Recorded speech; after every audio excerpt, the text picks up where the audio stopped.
Simpanan emas bersama Public Gold menggunakan GAP atau Gold Accumulation Program sama sahaja konsepnya apabila anda menyimpan duit di dalam bank. Bezanya, simpanan anda adalah dalam bentuk gram emas.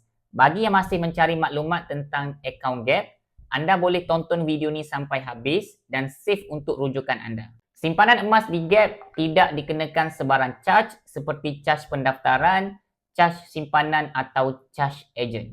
Ini adalah simpanan emas semata-mata tanpa komitmen bulanan.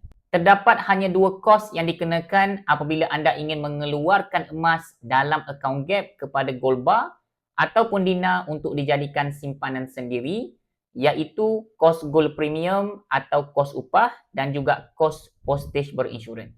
Public Gold meletakkan hanya satu syarat sahaja untuk simpanan emas di akaun GAP, iaitu transaksi minimum ataupun pembelian simpanan emas dalam akaun GAP serendah RM100 sahaja.